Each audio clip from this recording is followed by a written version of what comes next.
یہ تحریک انصاف کے ترجمان کی طرف سے یہ تفصیلی بیان جاری ہوا ہے۔ پاکستان تحریک انصاف قانون کی پاسداری کرنے والی جماعت ہے جس کا نظریہ قانون کی بالادستی اور عدل و انصاف کے اعلیٰ ترین اصولوں پر مبنی ہے۔ چیئرمین تحریک انصاف عمران خان کی 27 سالہ سیاسی جدوجہد میں ہر قدم پر قوم کو آئین و قانون کی پاسداری کی تلقین کی گئی۔ تحریک انصاف چیف جسٹس قاضی فائز عیسیٰ اور ملک کے نظام عدل سے آئین کی بالادستی اور قانون کی حکمرانی کے لیے مؤثر اقدامات کی متقاضی ہے۔ امید کرتے ہیں کہ سیاسی قیدیوں بالخصوص جیلوں میں قید خواتین کے آئینی حقوق کا تحفظ چیف جسٹس کی اولین ترجیح ہوگی۔ جبری طور پر لاپتہ کیے گئے افراد کے لواحقین بھی حصول انصاف کی آس میں چیف جسٹس کی جانب دیکھ رہے ہیں۔ اس وقت آئین کے تقدس اور قانون کی حرمت کے لیے قوم کی امیدوں کا مرکز و محور صرف عدلیہ ہے۔ پاکستان تحریک انصاف شہریوں کے بنیادی حقوق کے تحفظ اور جمہوریت اور آئین کی بالادستی کی خاطر نو منتخب چیف جسٹس کو اپنے مکمل تعاون کا یقین دلاتی ہے۔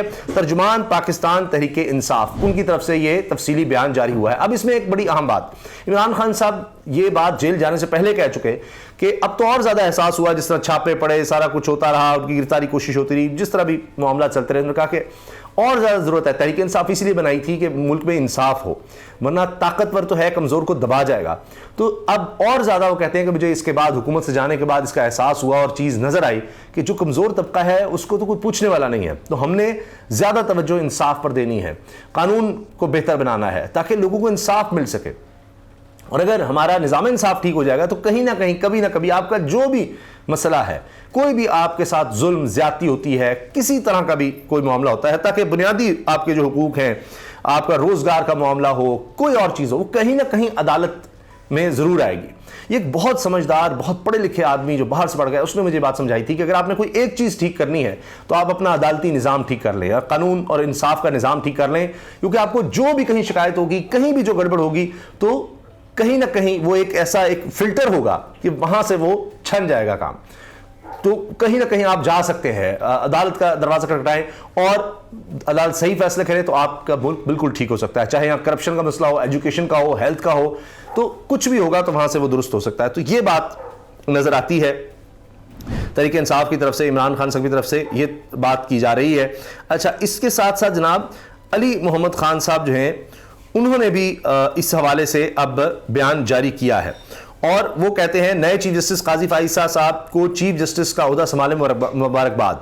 دعا ہے کہ ملک میں آئین و قانون کے حقیقی عملداری اور بنیادی سیاسی اور انسانی حقوق کی بحالی میں اپنا اہم ترین کردار ادا کریں اور عوام کا عدلیہ اور انصاف کے نظام پر اعتماد بحال ہوگا۔ علی محمد خان صاحب آپ جانتے ہیں، ان کی تقریب بڑی مشہور ہوئی، 10 دفعہ یہ گرفتار ہوئے، پھر جا کر ان کی رہائی ہوئی، اور یعنی اس وقت ایک وکیل کی حیثیت سے بھی وہی بات کر رہے ہیں، اور تحریک انصاف میں جو لوگ بڑے مقبول ہوئے ان میں علی محمد خان صاحب بھی ہیں۔ اور آگے کہتے ہیں، لکھتے ہیں ٹویٹر پر، ساتھ ہی ساتھ بے شمار سیاسی اسیران بھی انصاف کے منتظر ہیں، امید ہے ان کو بھی جلد انصاف مل پائے گا۔ تو تحریک انصاف نے ان سے امیدیں لگا لی ہیں۔ اسی پر ثاقب بشیر سینئر صحافی کورٹ رپورٹر لکھتے ہیں، جی پی ٹی آئی نے بھی چیف جسٹس قاضی فائز عیسیٰ سے امید لگا لی، پی ٹی آئی کی چیف جسٹس بننے پر قاضی فائز عیسیٰ کو مبارکباد۔ ترجمان نے اپنے بیان میں کہا، امید کرتے ہیں سیاسی قیدیوں بالخصوص جیل میں قید خواتین کے آئینی حقوق کا تحفظ چیف جسٹس کی اولین ترجیح ہوگی۔ جبری لاپتہ کیے افراد کے لواحقین بھی حصول انصاف کی آس میں چیف جسٹس کی جانب دیکھ رہے ہیں۔ اچھا، اب جناب دوسری طرف انصاف کس طرح سے ہوگا کہ جب جو عمران خان کے خلاف الیکشن کمیشن کا وکیل ہے وہ جناب نواز شریف صاحب سے ملاقات کریں گے باہر برطانیہ جا کر، عمران خان کے مخالف وکیل جو الیکشن کمیشن کا انڈیپینڈنٹ ادارہ ہونا چاہیے، مگر الیکشن کمیشن کا عمران خان کے صاحب کے خلاف جو وکیل ہیں امجد پرویز صاحب، وہ مسلم لیگ نون کے قائد میاں نواز شریف صاحب سے لندن میں جا کے ملتے ہیں۔ تو اب آپ سوچئے کیا انصاف کیا ہوگا۔ اچھا، پھر قصے بہت سے آ رہے ہیں جناب کہ جی عبدالقیوم صدیقی صاحب سینئر صحافی ہیں، وہ لکھتے ہیں جیو کے پروگرام میں بتاتے ہیں کہ جی ججز کی گاڑیاں 5 سال بعد تبدیل ہوتی ہیں، اس طرح جسٹس قاضی فائز عیسیٰ سے عمر عطا بندیال نے کہا کہ آپ کی گاڑی پرانی ہو گئی ہے، ججز کی گاڑیاں تبدیل ہو رہی ہیں، آپ بھی اس حوالے سے بھجوا دیں، جس پر قاضی فائز عیسیٰ نے جواب میں کہا کہ مجھے تو نئی گاڑی کی ضرورت نہیں ہے، جس پر راوی کا کہنا ہے کہ عمر عطا بندیال اپسٹ ہو گئے اور آ کر قاضی فائز عیسیٰ سے کہا آپ خود تو کچھ کرتے نہیں ہیں اور دوسروں کو مسائل میں ڈال دیتے ہیں۔ تو یہ جناب چیزیں کچھ جو رپورٹ ہو رہی ہیں میں نے آپ کے سامنے رکھی ہیں. لطیف کھوسا صاحب کہتے ہیں عمران خان صاحب کے وکیل ہیں, قاضی فائز صاحب کو مبارکباد پیش کرتا ہوں, فل کورٹ پر اور براہ راست دکھا رہے ہیں, یہ بھی اچھی بات ہے. انصاف ہونا نہیں بلکہ ہوتا نظر بھی آنا چاہیے. اب کوئی بات خفیہ نہیں ہوگی, عوام کو تمام آگہی جا رہی ہے, سب کچھ براہ راست نظر آ رہا ہے. اب سپریم کورٹ کے 15 ججز ایک ساتھ بیٹھے ہیں, یہ بہت ہی خوش آئند ہے. سابق چیف جسٹس جس کیس پر فیصلہ نہیں دے سکے وہی کیس سب سے پہلے سنا جا رہا ہے فل کورٹ کی جانب سے. چیف جسٹس نے آج واضح کہا, میں نے حلف اٹھایا ہے آئین کی پاسداری اور قانون کی حکمرانی کا. سب ان سے امید لگا رہے ہیں کہ جناب آئین اور قانون کے مطابق فیصلے ہوں, آئین اور قانون کا بول بالا ہو. اسی میں ایک اور چیز میں آپ سے عرض کر دوں کہ عمران خان صاحب کی جو تحریک انصاف جماعت ہے اس کے بانی ارکان میں سے حامد خان صاحب ہیں. اب ان کی جو پینل کے وکلاء ہیں وہ بھی بڑے ایکٹیو ہو چکے ہیں. وہ کہتے ہیں ARY کو انٹرویو دیتے ہوئے کہ جلد یا بدیر ان کو خان سے سمجھوتا کرنا پڑے گا. PTI بڑی پارٹی ہے, اس کے بغیر الیکشن کی ساکھ نہیں. نواز شریف زیر عتاب تھے تو ان کی پارٹی کو پوری آزادی تھی. وکلاء تحریک میں ایسے بھی ہیں جو بظاہر ہمارے ساتھ لیکن اندر سے دوسری طرف ہیں. صدر علوی تو بے بس ہیں تو وہ کچھ نہیں کر سکتے. جی یہ جناب حامد خان صاحب کا یہ بیان بھی سامنے آیا ہے. اور اب جہاں تک بات ہے عمران خان صاحب کے خلاف کیسز کی, وہ ایک کے بعد ایک کیس اگلا تیار ہے. اب دیکھتے ہیں سائفر میں کب ضمانت ہوتی ہے اور اگلے کیس میں کب گرفتار ہوتے ہیں. یہ سب چیزیں قاضی فائز صاحب کے لیے امتحان ہے. اب ہوا یہ ہے کہ جی عمران خان صاحب کی ضمانت کی درخواست تھی جو نیچے جج ابو الحسنات نے ریجیکٹ کی تھی.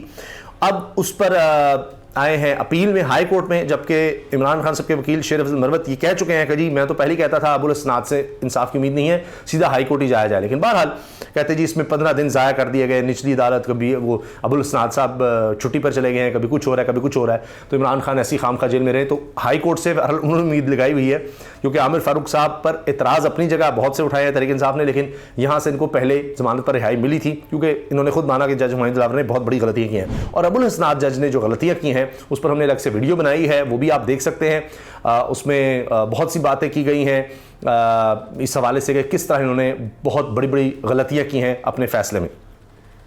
اچھا, اب چیف جسٹس اسلام آباد ہائی کورٹ عامر فاروق نے چیئرمین پی ٹی آئی کی درخواست ضمانت سے متعلق کیس کی سماعت کی. چیئرمین پی ٹی آئی کی جانب سے وکیل سلمان صفدر پیش ہوئے اور دوران سماعت چیئرمین پی ٹی آئی کے وکلاء کی جانب سے بار بار جلد سماعت کی استدعا کی گئی. چیف جسٹس عامر فاروق نے کیس اسی ہفتے سماعت کے لیے مقرر کرنے کی استدعا مسترد کرتے ہوئے ریمارکس دیے کہ ایک طریقہ کار موجود ہے, کیس مقرر ہو جائے گا. چیف جسٹس نے پی ٹی آئی وکیل سے کہا کہ آپ کی درخواست اگلے پیر کو سماعت کے لیے مقرر کی جائے گی. اسلام آباد ہائی کورٹ نے سائفر کیس میں چیئرمین پی ٹی آئی کی درخواست ضمانت پر FIA کو نوٹس جاری کرتے ہوئے جواب طلب کر لیا ہے. اسی میں مجھے یاد آ گیا کہ انہی کے پاس ایک درخواست یہ بھی تھی کہ جیل میں سماعت ہو بھی سکتی ہے انہی سائفر کیس کی, اس پر انہوں نے فیصلہ محفوظ کیا تھا. وہ میرے علم میں تو نہیں ہے کہ وہ ابھی تک سامنے آیا ہو, اور ادھر سماعت بھی ہو گئی تھی, یعنی سماعت ہو سکتی ہے نہیں ہو سکتی, اس پر فیصلہ محفوظ ہو گیا اور اتنی دیر میں جناب جیل میں سماعت ہو بھی گئی. تو ابھی آگے دیکھتے ہیں کہ اس پر کیا ہوتا ہے. بہرحال جو بھی ہوگا انشاءاللہ اس والے سے آپ کو آگاہ کرتے رہیں گے. ویڈیو اچھی لگی تو لائک کرنا مت بھولیے گا, بیل آئیکن پر کلک کر دیں تاکہ ہر ویڈیو کے بارے میں آپ کو فوری بر وقت پتہ چل سکے. اسامہ غازی یوٹیوب چینل کو سبسکرائب بھی ضرور کریں کیونکہ آپ کے تعاون سے چلتا ہے, اور کمنٹ سیکشن میں اپنی رائے کا اظہار کرنا مت بھولیے گا. اللہ حافظ.